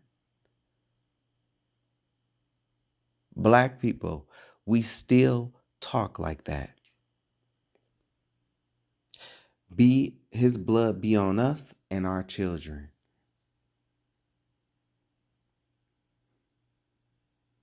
They place a generational curse. Those people that was out there, those people in the audience was the same color as Christ, black. They were influenced by white folk, a false people, because they knew if they got you to turn against your Savior, that the Most High would have no choice but to hurl you out of the land. That was the last straw that broke the camel's back. But see, these people, they don't want to see it. They don't want to see it that way. They don't. Because we just want to walk around and be mad. That's it. We just want to walk around and be mad. Nope. Don't want to take no accountability for the things that we have done. And even though you could tell that brother that's in the, you could tell he's intelligent. You could tell he's intelligent. Very smart. But very angry. And has every right to be. Every right. I'm a preacher's kid. I grew up in church. And I will have the same, this stuff, I hear what y'all saying, but it's not lining up. It's not lining up. It's not aligning. It's not something that's going on. This is not right. Look, bro, this is my, oh, here we go, right here. I'm not done with this series yet. I'm going to come back and, but look, this is my Adam and Eve series, man. It's definitely these, okay, so after Tasha K, these 3 videos after Tasha K, baby. And I'm reading to you the story. I'm reading to you out of the Ethiopian Bible. I'm reading it to you. I'm reading it to you. All you got to do is just listen. This was the most accurate description of Satan. That's why I put these pictures on these videos to remind myself, okay, these 3 videos. Because he was tearing them up. He was tearing Adam and Eve up. The Bible don't go into detail. The Bible that we have today, it do not go into detail. And I love how now I'm scrolling on Facebook. Now I'm starting to see people come to, I've been saying, Cain and Abel were both born with twin sisters. They were both born with sisters. But you know, in that time, women were not thought about. Like they were not the centerpiece. So that's why it doesn't describe them, because it wasn't, I'm not trying to be mean, but it's like, quote unquote, y'all wasn't important. Like, you know what I'm saying. I'm not saying that you're not important. I'm not saying that. I'm just saying, you know how women are viewed in the Bible. Like they don't put too much emphasis on, and there's a woman judge. Deborah is a woman judge. Then you have Esther, so I'm not trying to be disrespectful, but I'm just saying that's why in the original Bible, but it would be helpful if people knew that. But a lot of your pastors, a lot of your bishops, and a lot of your apostles, they don't even know it. They don't know it. And imagine me coming trying to tell them, this is what I'm reading though. I'm answering people questions. People would, man, when I first came into the truth, I would be able to answer people questions. That creates jealousy. I'm telling you, within the black church, it creates jealousy. Who you think you are? I've been doing this for 20 years. I've been in this Bible for 20 years. How you gonna tell me? You've been in the Bible for 20 years and you don't know that God is black. His people was black. Black people are chosen. That's why we go through the most hell. because we were disobedient to God. We came out of Egypt. We crossed in Nueva, Egypt, something else that I have been sharing for over 10 years. Now they're just now accepting it and coming to the revelation of it. And I ain't talking about black folks. I'm talking about these scholars. Because at one point in time when we would talk about Jabal all laws, look it up. Black people crossed from Nueva, Egypt into Saudi Arabia. Jabal all laws. I've been talking about it for years. Even have videos on that too. We crossed Nueva, Egypt into Saudi Arabia. You know, our people be having questions, bro. That's how, and people get frustrated, like when, and that's how guys like. That's why I don't I don't have no kind of hatred towards the guy with the glass. I have none, you know. For real, I don't. You know, even if he don't agree with me or anything like that, I understand how a person can get like that because you know, he probably come from a Christian family, you know, and it's just it don't make sense. It's not making sense. And this generation and the generations to come after the baby boomers, the millennials on down, we are the generations that's just not gonna sit there and just well do as I say and not as I do. Nah. We're gonna get to the bottom of this. We wanna know why this is the way it is. We wanna know how this works. We don't want to just sit here and pay you 10%. That's wrong too. Tithes is food. It ain't money. Never have been. I talk about all of this stuff that they doing in the church. That's wrong. But I also talk about Satanism too and how it's wrong. It's a lot of problems, a lot of and I talk about the things also, the unspoken things, the things that Jamal Bryan and Patrick Wooten and all and TD Jake the Snake Mistake and Create a Flow of Dollars. I talk about the stuff that they don't want to touch, which is a lot of these pastors are molesting children in the church, right? Some right down even in the basement. And there's a lot of you people who are in the church, y'all know about this stuff. Y'all know that these men that step into these pulpits, y'all know that they should not be in these pulpits. You know that they are immoral. You know what they're doing. You know how they're really living. You know this, you know this, you know this. And you are going to burn in hell too.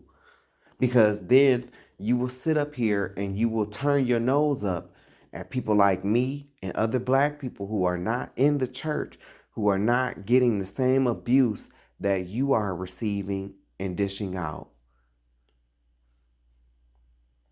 Because they were smart enough to leave that institution. Now, some, you know, some went a little too far, like my brother here with the glasses. Went a little too far. But, you know, that's something that he's going to have to give account for on Judgment Day. That's something he's going to have to give account for. You know, I'm not here to discredit, like, you know, some of the stuff that he be saying because I've seen his videos. And some of the stuff that he says, it does make you think. But because I'm an Israelite and I know these scriptures and I know the Most High, that's what I thank God for. I thank God that I didn't go as far as he did.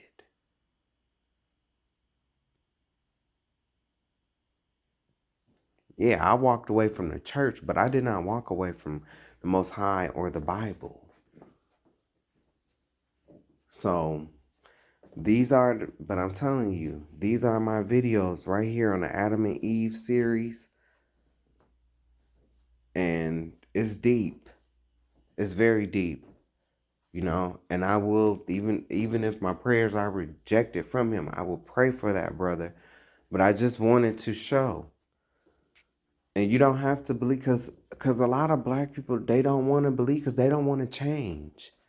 They don't want to change. They don't want to change. They just want to be mad. They just want to walk around and be mad and pout their lips, cross their arms, and march every now and then. They don't want to change.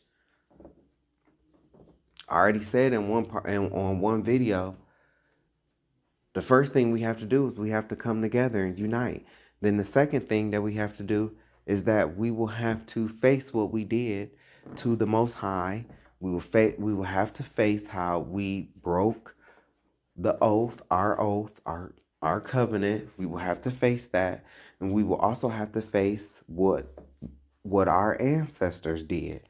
We will have to face what our ancestors did in regards to giving the order for Christ. We will have to face that.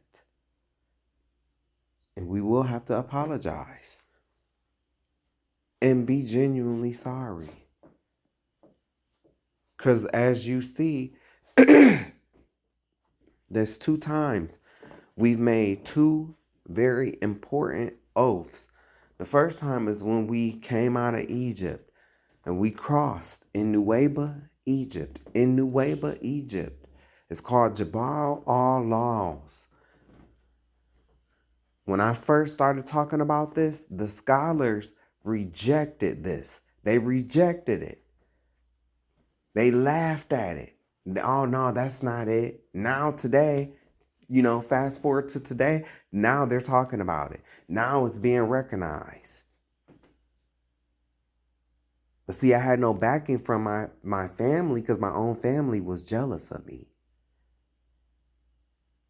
Why do you get to be the one to talk about this? Why do you get to be the one? Because you weren't available. You were too busy entertaining the cares of this world. That's why you weren't available. And then in the time of like my uncles and things like of that nature, it wasn't time to reveal that then. It wasn't time. When I think about when my uncles was younger versus now, we are years ahead. So we're years ahead. And now it's time for that information to be known. Back then it wasn't. Time doesn't mean that it wasn't available. Cause these Black Hebrew Israelites been teaching since the 1960s. So the information was available, but would you listen type of thing, I guess.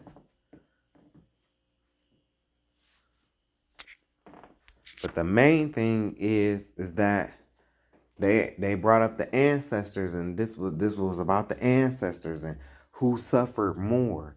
Yes, and so my point is, I'm not denying. Listen, I just told you about the baby. At least Christ got to grow up and be 33 years old. There's children of our ancestors who didn't even get to become a year old. Okay? That's pretty messed up. They got thrown to the crocs. That's pretty messed up. I'm not denying that. But why? Why did it happen? Why? Nobody wants to answer that. Nobody wants to take a look at that. Why did it happen? Oh, because white men came? Well, why did that happen? Oh, because the Africans invited them? Well, why did that happen? Eventually, we're gonna get to the point that I'm making. Why did this stuff happen? Because we are the chosen people of God. We are the most intellectual. We are the most intelligent. Yes, we have some bad apples. So does every race. But we are chosen people of the Most High. We are. And because we were chosen, we had obligations. We did not uphold those obligations. We went away from our covenant. The evidence is all there. You can read about it throughout the scriptures. And God told us what will happen. And he kept his word. We have yet to keep ours. So, no, it's not about a comparison, because had we not had our ancestors put this on us. The ancestors that y'all are, repping for, and which is we should. Yes, we definitely should rep our ancestors. We should. But I'm just trying to point out the ancestors that y'all speaking about, that we're all speaking about here, their ancestors said, be it on us and on our children. So those children had children, and those children had children. And then this is the same God that visits each generation up to 4 generations, however many generations he want to. Because he's the Most High. He can do what he want. You're a parent. Some of you that might hear this, you're a parent. How would you feel if, the people who you made a deal with, right? Well, their people gave the order to take out your son, who came from your people, who chose to come down and take a body and come from amongst your people. You would be pretty upset. Well, so is the Most High. And that's why our black asses went through slavery like we did. We got a spiritual whipping that turned physical. Because he don't just come down here himself. No. He uses other nations to chastise other nations. That's how he do things. He's the Most High. He sits in the middle. This is something that the guy with the glasses should know. The Most High, he sits in the middle. The Most High controls Satan's side as well as Christ. When we do something bad, it's Satan, go do your job.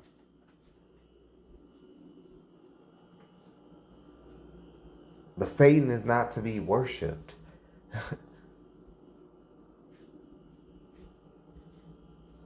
And I mean, he told Adam and Eve up.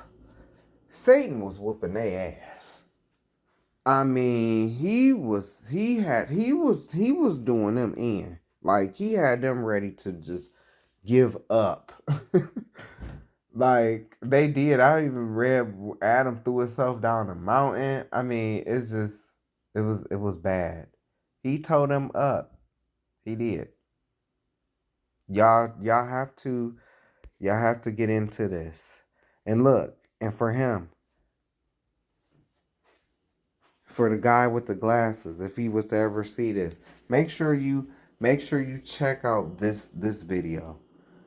See where it has the Tales from the Crypt? Make sure you check out that video.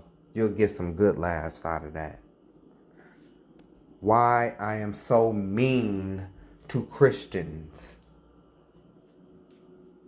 I'm telling you why. Make sure you check it out. I have to come back. I still have a lot to read. I'm so far in the Adam and Eve series, I made it up to, because I've talked about Cain and Abel, I believe, and how when Cain first slew Abel, When he killed Abel, right, he tried to bury him. But the earth literally spit Abel back up. The earth literally spit Cain's brother back up from the ground. And then I also talk about how Satan was like influencing Cain. Like he was like literally, see, the Bible you don't get all of that in the 66 books. Genesis is just an overview. You want information like that, you have to that's why in the scriptures he says, seek me and you shall find me. And the sad part about it is the ones who choose to do it, just know you're going to be hated by your church family and your family. If you come from a strong Christian family like I do, you're going to be hated because you're going to know information. You're going to be able to answer questions that even your pastor who's been in the Bible for 20 years, you're going to be able to answer stuff that even they are not going to be able to answer.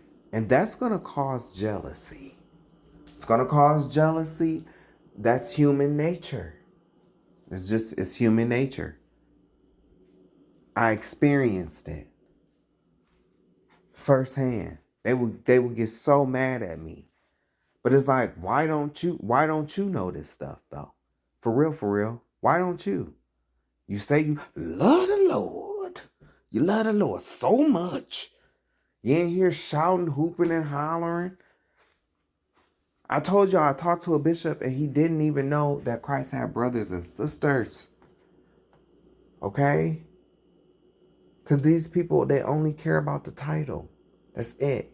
I told you, they only care about the title. They want to be looked at as holy. Because they hold a Bible in their hand, you think that they're a man of God and they just know so much. Well, that's pastor. That's pastor. That's bishop. Well, your bishop ain't shit. He don't know too much about the damn Bible. For real. If he ain't telling you that black people are the children of Israel, he's a detriment to his church and to his church family. And he's definitely not doing the work of Paul, not doing the work of any disciple. And the truth ain't in him or her. I laugh at female apostles. The lady telling me she apostle, I'm going to crack up right in her face. Like, get the hell out of here. Like, oh, you a lady apostle? Oh, okay. What do you think Paul think about you? Oh, okay. I'm not going to even tell you to get somewhere, sit down and shut up. I don't even have to because Paul already did. Ooh. Now, don't get me wrong. Women can teach. Women can preach. I'm not saying that, they have women days and, 100 women in white and stuff like that. Yes, for that. But as far as apostles and setting up churches and leading the men, no, that's not, y'all want to be so against the gays now. Y'all want to be so against them gays. Y'all out of order too. You out of orders. You know the order. And that's the hypocrisy. That's the hypocrisy. See, when it comes to the LGBTQIA, you want to read these Leviticus and these, the law.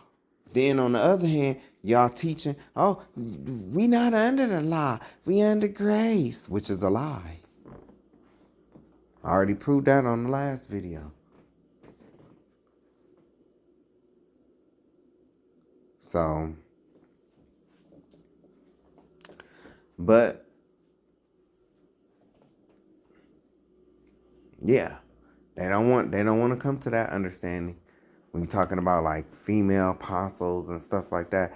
But them same female apostles, they'll have all these views You know, even if they aren't nice about it, they still have all these views about LGBTQIA, right? But then it's like, well, what are you doing? You're out of order as well, are you not? Like, what did Paul say? Oh, okay. All right. What if I told you there was a community in Harlem where black people observed Shabbat, kept kosher, and claimed they were the original Jews, and white Jews refused to accept them? 1919, Harlem, New York. Rabbi Wentworth, Arthur Matthew, a West Indian immigrant from St. Kitts, founded the Commandment Keepers Holy Church of the Living God. His message was revolutionary. Black people weren't converting to Judaism. They were returning to it.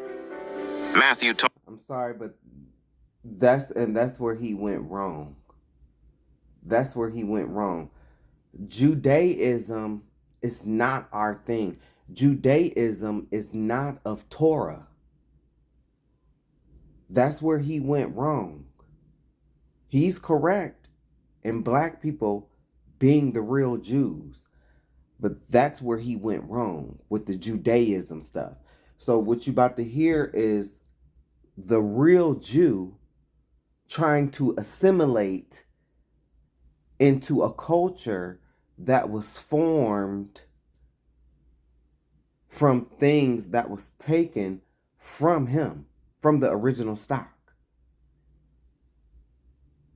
So he's trying to assimilate into something that was actually stolen and rebranded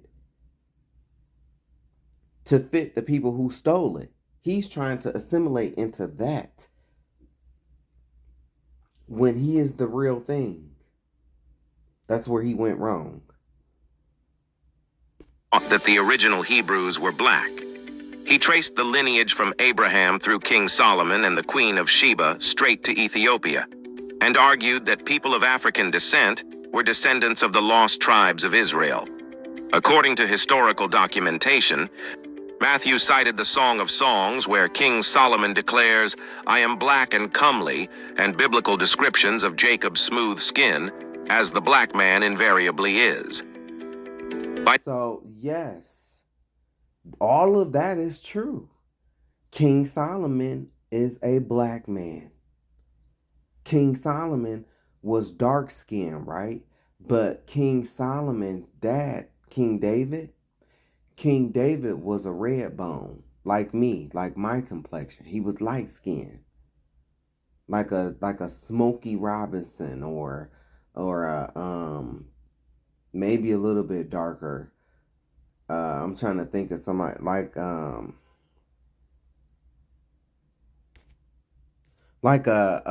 Mike Epps, or like a Matt Barnes. He was that complexion. King David was that complexion, but his son was dark skinned. Solomon was dark skinned, like a Shannon Sharp, or Chad, Ocho. So yes, they black. They black. He's correct on that. And then as far as the whole tracing to the Ethiopia, yes, okay, that's there. But that does not matter, because they was black before they even came in contact with Ethiopia. They were still black. Abraham was black. Hagar was black. The original Arabs, black. Because Abraham was dark-skinned. Abraham was dark-skinned, like, he was dark-skinned. Like, he was not light-skinned. He wasn't light-skinned like me. Like, he was dark. He was dark-skinned, like a Bernie Mac, or, like somebody that's dark-skinned. And Hagar, she was dark-skinned, like a Cheryl Underwood. And so, if they came together, what color you think them children gonna be? Black. The original Arabs was black. They got lighter skin over time because of white people. mixing and mingling with white folks. That's what happened there. Adam is black. I ain't never seen white dirt before, have you? I ain't never seen white dirt. What color is dirt? Brown, dark brown, black. So 1930, the commandment keepers were practicing Orthodox Judaism. And that right there is where they went wrong. That's where they went wrong. Judaism is no bueno. No bueno. Okay? But see, people are not learned in the scriptures. They're not learned in the scriptures. So they don't know this stuff. They just look to those people and say, oh, well, they're doing this, so this must be of God. No, it's not. You need to go back to that Old Testament. For instance, everybody know about Passover, right? Everybody know about Passover. Okay, well, in the modern Passover with those Jewish people, they've added an egg. But in the Old Testament, in the law, in the Bible, in the Torah, there's no egg in the Passover meal. It was centered on lamb. See, they came and they added stuff. They put hedges around God's law. I showed this on the last video. So I'm going to have to play that. I'm going to have to play this again on this video because we're talking about this. I'm telling you, Orthodox Judaism is just like Catholicism. It's Satanism.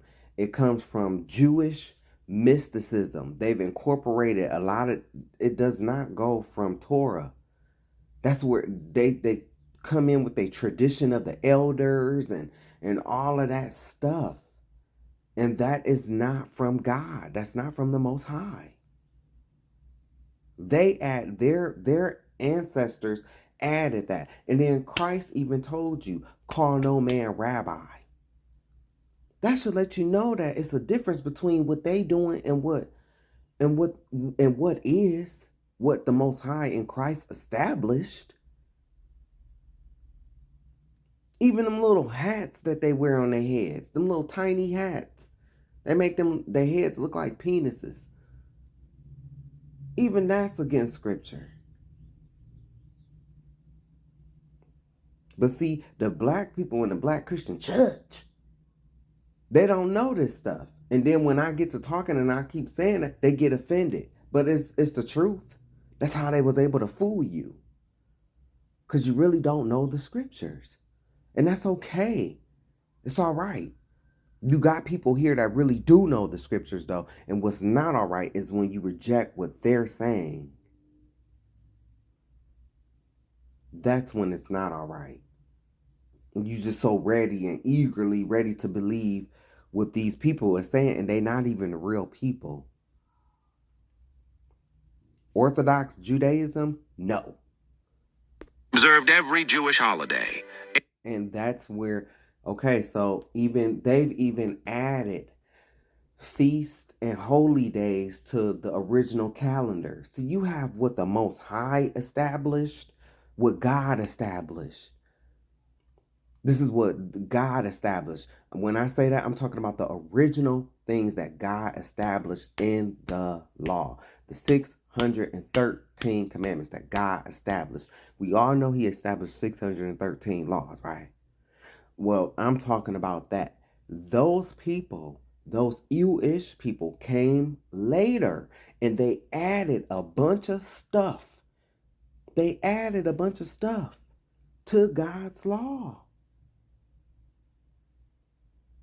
So you can get mad at me all you want to, but you cannot deny that these people came later and they added a bunch of stuff. They even changed the language. They don't speak the ancient Paleo Hebrew. They speak Yiddish. I won't even go back and forth with any of those imposters, because that's what they are. They're nothing but skilled liars and imposters, and they're good with their contracts. Just like Candace said, I do agree with Candace Owens on that. They're skilled with their contracts. They were so skilled they was even able to pull her in at one point in time. And now, because of whatever happened between them, now she's against them. Now she's seeing the light all of a sudden. So she get no sympathy from me. Because they used her to say disparaging things about her own people. And on Judgment Day, she's going to gag.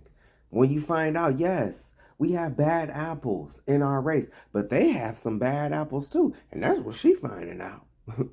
They don't want to sucking on baby balls. Not us. That's a practice. I already showed you what they be doing. I guess I'll find the video again and I have to show you. We're going to show you. But this is not the same as the Torah. They don't, this is a black man trying to assimilate into Jewish culture. Jewish culture, Judaism, is different from what Moses and the original Israelites were keeping. It's different. That's why in like John 8, when you see Christ discoursing back and forth with people in the scriptures, in Matthew 15, King James Version specifically, when he tells them, your laws say this, the word of God says this, your laws say this. It's the difference. No, I think I might. Did I put that on this video? I'll be able to tell, but. Eat only kosher food. Performed bar mitzvahs and circumcisions. Separated men's and women's seats at the synagogue with a mechitza. Used the De Sola Pool Spanish and Portuguese prayer book, parchment Torah scrolls, and conducted standard Orthodox Sephardi-style services. See? Do you get Orthodox Sephardi? Sephardi. What is that? Do you know what that is? Sephardi comes from Sephardic. Those are not the original people. They come from Esau. They come from Esau. They don't come from Jacob. They don't come from Jacob. They're not of Israel. So the Sephardi, yes, they are Semitic. Can't deny that because they come from Esau. Esau come from Shem. So, but the Ashkenazis, no, they are not Sephardic. They are not Sephardic. They're Ashkenazis. And they're not Semitic. They tether on to the Sephardis. Thus they claim to fame. It's through the Sephardic. The Ashkenazis, that's their claim to fame, through the Sephards. But the Sephards, you can read about them in 2 Kings 17, verse 24. They was brought into the land. You got to pay attention. You have to read every word in the scriptures, man. You have to read it like you ain't never read it before. You have to pay attention to every word when you're reading it. Because it'll tell you that the king at that time brought in men from different places instead of the children of Israel. So right there alone is making a distinction. Okay, the children of Israel is over here, and these other people are over here who are not the children of Israel. Because if they was the children of Israel, then they would have just said the children of Israel. So these are other people that they're bringing into the land. The Sepharvaim